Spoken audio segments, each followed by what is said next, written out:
Great to be here. In the spirit of being Sweat Equity Partners, just a brief story on this introduction. Just under 4 years ago, and I've had the privilege to work with so many great companies here at Rev Road, and we love working with all of them. When about 4 years ago, we were over in the rig, kind of a warehouse space, and we had our companies right there working alongside of us, with us. And one of those companies was this little tiny company, and there were 3 people at a crowded desk. And this little tiny company was called Skillstruck. And just to fast forward, like within 4 years, so now Skillstruck is selling their product in 5 countries, in 35 states, and over 800 schools. And incredible growth and success. And so what I thought I wanted to do today in the training session is, rather than have Rev Road give the training, actually offer up to a key member of the Skillstruck team who had a huge hand in all of that growth, was their first sales hire. This is Talon Hatch. And so he has had such a phenomenal success rate with Skillstruck. I thought it would be very important to have him come up and deliver this training on negotiating win-win. And he does it better than anyone, so give it up for Talon Hatch.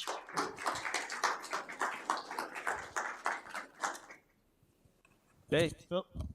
You want it? I want this too? I'm doubled up. Okay, sweet. Well, thanks, Jason.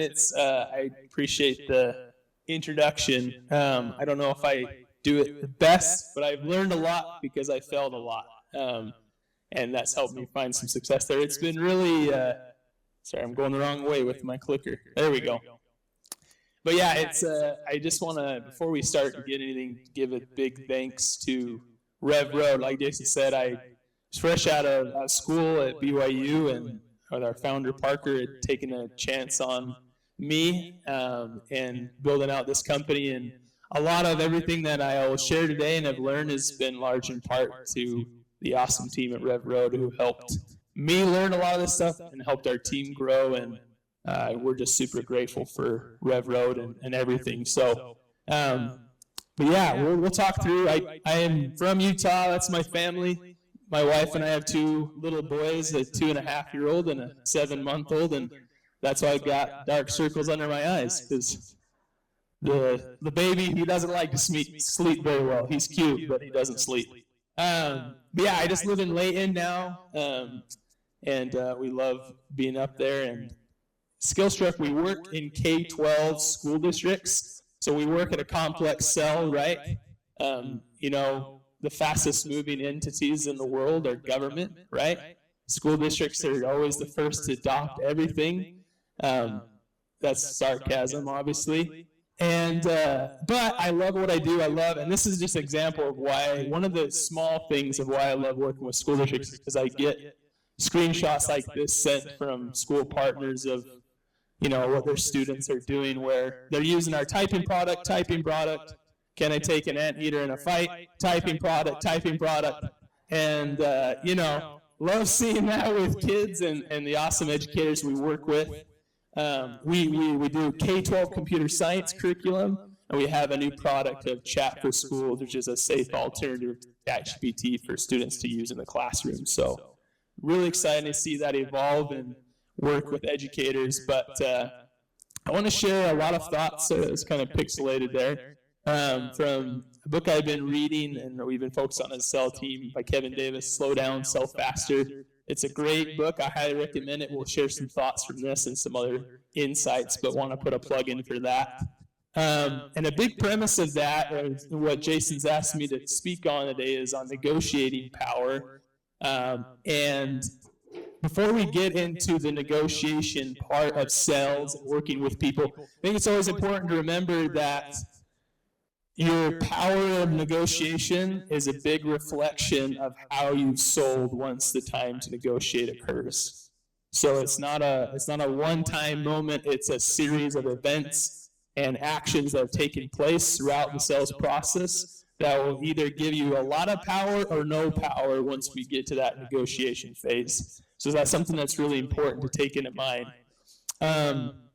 And one important thing that I always need to remind myself in sales, and try not to be overly a salesy person, but have confidence in what we're doing, is that just a reminder of everything we're doing is, they're not going to be talking to you and negotiating with you if they weren't interested in what you're selling. So once you get to the point where you're actually negotiating with someone, have the confidence that they have at least an amount of interest where they're willing to talk to you, whether you're selling to a potential investor, you're selling your product, whatever that is. Just remember, once you're in the negotiating phase, it's for a reason, and have confidence in that reason. That's always something I like to remember. There's a couple of things we'll focus on today, is the 4 primary sources of power that you have or the person you're negotiating with has when it comes to negotiating, right? So the need, depending on what your needs are and your customer's needs are, depending on whose needs are more urgent in the timing, will give that person more power in the negotiating, right?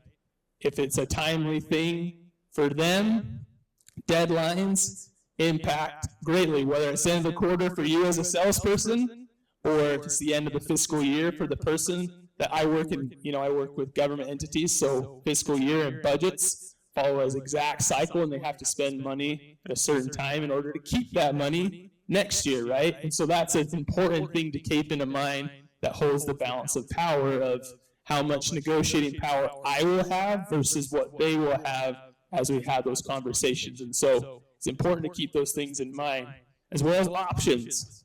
The amount of options that are out there determine the negotiation power that you have versus what your negotiating partner has as well. And linking your strength of services to those of competitors. If you're selling into a space that you don't have competitors, you're probably not selling in a space that you're going to be able to sell anything. Because if there's not competition out there, there's probably not a market for what you're trying to sell, right? As a part, important to consider that. A big thing that we'll focus on is knowledge. One thing that I love, that I learned a lot from Jason, from Darren, a lot of the Rev U team, is being a consult, and when you're working in sales, right? Being more of working in consultation and less as a salesperson, and gathering knowledge of the space that you're working in, the people you're working with, and the knowledge that you have coming into the negotiation room versus the knowledge that, the person you're trying to sell to has. So we'll think about these 4 things as we go through today, but those are the primary sources of power. Want to show this little video clip here that I'm sure many of you have seen. Do I just click here, or if I click there on that? Not sure if that will go through. Let's see what happens. It does. Is there no sound on that? We'll pause it. Sorry. Yeah. Close really slowly.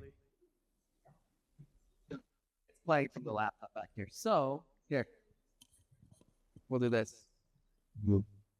Pardon, everyone. Well, I was hoping you could run up here in a really big hurry. Hold on. Sure. What's the plate? 2-9. Well, I was hoping you could run up with us. We are in a really big hurry. Sure. What's the plate? 2-9. You might have to number it. There we go. 2-9 THD 03. Right, actually. 2. Okay, yeah, we'll skip that. No, your next one. Sorry about that. No worries. So a lot of you have seen that clip from Zootopia, right? Great movie, but that scene is agonizing if you've seen it, right? The character, the bunny there, is in a really massive hurry to try to catch some criminals, right? She's a police officer. She's going to the DMV, which is beautifully done by Disney in this, where all the sloths are running the DMV, which is great. But the whole time she's trying to get the license plate number, right? This sloth is being true to its nature and going excruciatingly slow, right? The whole scene, as you watch it in person, makes me squirm in my seat just watching it, because she's trying to hustle, and that slothing is its totally own time frame. And as a salesperson in the negotiation process, something that's really important before we ever get there is to understand that there is a process throughout all of sales, and each person that you're working with might be in a totally different sales cycle and process than you are as a salesperson. And so one of the main concepts of the idea of slow down, sell faster is, regardless of where you're at in your process of trying to work a client through the things you need them to do in order to make a sell or to invest in your company or whatever you're trying to do, it doesn't matter if they're not in the same spot for you. So why a lot of people fail or aren't as successful is because they're not lining themselves up with the sales people that they're trying to sell to and in their process. And so one of those big things in that sales process we're just looking at of these different phases, we'll obviously focus a lot on this negotiating phase, but want to put a plug in to review some of these different parts and the different portions of the sales process that they're in, of their change, discontent, research, comparison, fear, commitment, where we're getting into negotiation, and the role that you as an entrepreneur or salesperson have in trying to help the people you sell to work through each part of their sales process. As a student, a doctor, an architect, a coach. Anyway, I want to put a plug in to review those things too, because we won't have as much time today to go through that, but it's a crucial part of the negotiation process. A big part is building your coalition. I will always remember that's one of the very first things that Darren Hill taught me, who had a large experience in the K-12 selling space, is building your coalition, because in every sales process, there's going to be, usually we like to categorize in these 5 categories of people that you're going to be working with, and each of them have a specific role in the negotiation in the sales process. And something that's really important is they're most likely not all in the same point of the sales cycle. We like to think in our heads often that they're all right in line and have the same perspective on everything that you're working through, but the fact of the matter is that's usually not the case. They're usually all in a different process. So I'm going to share a personal experience in that of a time that I failed miserably at the building of coalition and some lessons from that. So I started working with a district selling our computer science curriculum. I had gone to the district office with the person who's over computer science. It's a larger district. And I sat down with her and I said, this is what we're working on. What's your plan with that? And her response to me was, we're not really doing a district-wide focus, but you're welcome to go and reach out to individual school principals and administrators to start seeing where they're at their local sites. And then come back to us and kind of share what you've started in some different pilots, and we'll kind of go from there. I said, great. So I went and I connected with some principals that I knew from my own neighborhood growing up. We started to build a coalition of about 10 principals who were really excited about our product in teaching computer science. They started a little pilot. He went out and brought in a bunch of other principals. They were all getting very excited about it. I was getting excited about it because I was like, oh, I can go tell the district person there's a lot of interest. We're going to be in an awesome spot. Then they went and said, well, actually, I know the people who work in CTE, career and technical education. Let's get them involved and make sure that they're part of the process and maybe we can use some of their funding. Well, we were getting to that point. We were setting up a meeting. We were about to get a huge pilot started across multiple elementary school sites. Then all of a sudden, a new person came into the picture who was in a total different process in the sales and that we weren't aware of, and totally put the kibosh on everything. We got caught in between some fighting between school administration, the CTE department, and the curriculum department within the district, because the curriculum department had a new person that was over STEM in the school that wasn't part of that original conversation. I wasn't made aware that this person even existed, and we ended up losing the pilot because that person came in with the power, overturned everyone that we had been working with, had a competitor of ours that they were already working with. We ended up losing the business altogether. Now, luckily, we've earned them back, so that's good. But some things I want to talk through on that are some big mistakes that I didn't do in that situation that we can do and learn from. So one of the terms I like is dancing only with the only who, I spelled that wrong, sorry. Dance only with the one who brung you, right? In any complex sales process, if you're only communicating with one person of those personas, you're most likely not going to succeed. I was focused on this one person who I thought was going to be my main contact, and she brought in a couple others, but she never brought in the other important decision makers and didn't even let me know that they were part of that, and I failed to make sure to know that they were a part of that process, right? And so when it came to, I didn't have all the information that I needed in order to be successful, because I didn't know everything that was happening behind the scenes, because the majority of decisions within sales are made when you're not in the room, right? The parties get together, they're having these conversations when you're not there. So if you're not collecting that information in between and during those meetings from the various parties that are part of the decision, you're not going to be set up for success. Again, what we talked about early, assuming that this complex buying team has clearly defined its needs. In that situation, the idea that the principals had versus the CT versus curriculum were all in completely different ideas of what the needs are for their curriculum, what was going on with their students, and the solutions that they needed to be successful.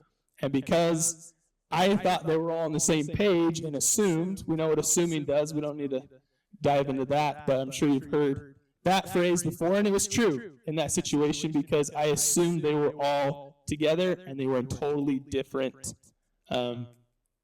process in their evaluation of what they deemed as the needs of their district. Another big part is if you're going to C-level positions without a lot of information. I had that initial district meeting without really knowing what was even going on in the district. I hadn't done enough homework to come in prepared to know what was going on, talk with other people in the district, those administrators that I knew beforehand, to have that conversation and be more prepared and armed to actually be a consultant in that, to prepare for negotiation going forward.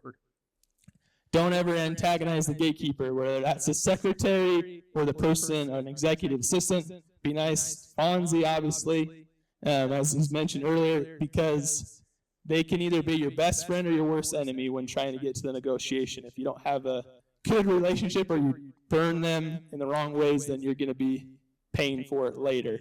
And a good way, if they're being a pain and they don't want to help you, is always asking them questions that they don't, you know that they won't have the answer to, that the people that work around them or with them or above them will have those answers, that you know they'll have to bring those people into the conversation in order to get you those answers, right?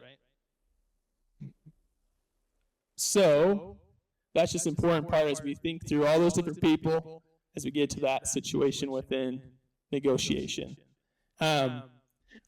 Couple last things we'll wrap up on. As you get into that space where you're about to negotiate with someone, it's really important to follow these three areas. We'll go back a little bit. Is first, as you enter, it's important for you to determine what the initial terms were that you laid out with someone, and your minimum things that you'll concede and things that will make you walk away from the deal. If you don't make those decisions before what your goals and targets are going into the meeting, you're much more likely to have a lose for you and a win for the person you're negotiating with, because if you don't have that laid out beforehand, you're much more likely to concede a lot more. We want to look for a win-win for both you and them. Before you go in, go through and revisit all of the competitive strengths that you have. Remind yourselves of that, and remind the person as you go in of those competitive strengths of why you're even having that conversation. Remember, we had that of they're only negotiating with you because they're interested, so let's make sure that you review that as well with them. Because again, a lot of stuff goes on behind the scenes when you're not there, and so it's important to remind them why you're there together. And then identifying your bargaining chips is putting on the hat of the people you're negotiating with and thinking through what are their goals, what's important to them, what concessions will they ask of me, so that I can be prepared to be able to recognize what are some bargaining chips that I have that will be a high value to them, but a low cost to me, right? So a lot of times the first things we think of is the first thing to come off is price. That's one of the first things they'll ask for. Well, that comes at a really high cost for me, maybe high value for them, but that's a really high cost for me as a salesperson and as a company, versus maybe I can provide something of more value, additional training, additional services, create some kind of long-term partnership with them that I can offer, where instead of, having a win-win there where they're gaining something, we're gaining something, and we don't have to have as many negative concessions as a part of that. So some important things to consider on all of that. Let's see. We'll wrap up at 11:30, right? Okay. Last couple things. We're kind of going through all this fast, but a couple of quick tips. This is from some research from Gong that I found really fascinating that they took from a couple thousand different research on sales and some different things to help you in the negotiation when talking price, because that's always sometimes the scariest conversation that we tell ourselves. One, say approved price. Don't say list price, typical price, standard price. That's a no-no, right? And say approved price. The buyer believes the price was set by someone else and can't be changed. It gives you a power as an ally with them, and someone else is making the decisions behind the scene, and that just gives you more power in the negotiation. Use I, not we, which feels wrong when you first think about it, but again, they're much more likely to agree with you and not push back if you say, I'm glad to present you with this price or with this deal instead of we, because it has that more personal feel to it. It says, I have a great price for you versus we have a great price for you. Some little psychological tactic there. When they raise a question, a lot of times I do this a lot where I need to focus on this better, where I want to hop in and say, I've got a perfect solution, or can I ask this of you? Instead of, when they raise a question or a concern, raise more of a phrase of like, can I bounce a few thoughts off of you? Because it comes across a lot more as a genuine openness to negotiating with them and find a win-win versus I know all the answers and I'm going to figure it out for you. You're not just trying to fix it, but work with them. Saying sorry, but only in the situation. So don't ever apologize for your actual price. That's very easy to do, especially, when it's a big price tag and they raise their eyebrows on that. Instead of saying, I'm sorry, the price seems high to you, say something along the lines of, I'm sorry, I want to offer you that number, but I've been told it's not doable, right? So you have that empathy with them, that mutual sense, but they're more willing to accept your final offer in that and emphasize your position again that you're not the one who sets the price, there's someone else. Use the F word, not the F word that you're thinking, but the word of would that be fair. It's interesting that they're showing here that the top performers in each deal use it almost double the amount of low performers that they did in this research, is they use the word fair. Everyone wants a fair deal, and when that word is used, it creates this perception, and even if it's a reality, that you're trying to be fair and treat people fairly because everyone wants to be treated fairly. Couple last things on that. When they ask you a question, use the word how way more in your conversations with people. So for example, if they're asking you for, hey, I need a 25% discount, instead of saying why, or that's like, how did you come to that number, or how am I supposed to do that? That allows them, it puts them in charge, because then it makes them have to give you an answer. And if the answer is not adequate, or if I just want a better price, then it's like, well, how am I supposed to do that? Or how am I supposed to justify that to the people that I work with in my company? It makes them have to then defend their answer. If they're not prepared to do that, it puts you in the power. the last thing is just use your buyer words, right? Anything that they're working through, repeat back to them, mirror them. If they ask you questions, and you're like, I'm not interested in this right now, or I can't do this right now, respond back and say, oh, you can't do this right now, and just pause. And then they'll say, yeah, no time right now, no time. And then you just kind of repeat the words back. One, they see you're listening and understanding, but then they're forced to kind of give you more information based upon the questions that you ask them. So we'll wrap up with that. I guess the reminder is just as the last thing we'll say is there's a nice little quote about loyalty that I really like from this book, but an important part is over half of customer loyalty is a result not of what you sell, but how you sell, right? So as you take these tactics into place, these attributes, you're able to garner more loyalty and then more make the sell. So thank you for letting me come today. Hopefully that was helpful. Feel free to reach out if you have any questions, and just appreciate the opportunity to be here today. And thanks, Jason, for letting me come. So thank you.